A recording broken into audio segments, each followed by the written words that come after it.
Hi అండి, అందరికీ నమస్కారం. సింపుల్గా ఇలా గుమ్మడికాయ వడియాలు పెట్టుకోవచ్చండి. అది ఎలా చేయాలో ఇప్పుడు చూద్దాం. ముందుగా నేను ఒక కాయ తీసుకున్నానండి, అందులో హాఫ్ తీసుకున్నాను.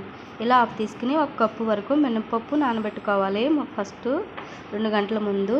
అలాగే వాటితో పాటు సగ్గుబియ్యం కూడా నానబెట్టుకోవాలి. ఇలా గుమ్మడికాయ ఈ విధంగా చిన్న ముక్కలుగా కట్ చేసుకోవాలండి. గింజలతో పాటు కట్ చేసుకుని ఇలా ఒక గుడ్డలో కట్టి ఇలా దాని మీద బరువు పెట్టాలి. ఈ విధంగా వాటర్ ఇలా అందులో ఉన్న వాటర్ వస్తుందండి. ఇప్పుడు ఆ ముక్కల్లో డ్రై అయిపోయిన ముక్కల్లో జీలకర్ర, రెడ్ చిల్లీ ఫ్లేక్స్, ఇష్టం ఉంటే పచ్చి మిరగాయ పేస్ట్ కూడా వేసుకోవచ్చండి.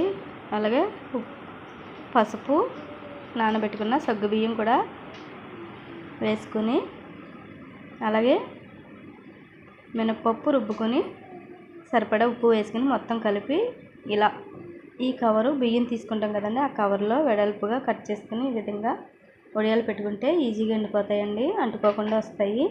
సగ్గుబియ్యం వేయటం వల్ల అసలు విరగకుండా వస్తాయండి వడియాలు. అంతేనండి. వీడియో నచ్చినట్టయితే ప్లీజ్ లైక్ చేయండి, మన ఛానల్ సబ్స్క్రైబ్ చేసుకోండి. Thanks for watching.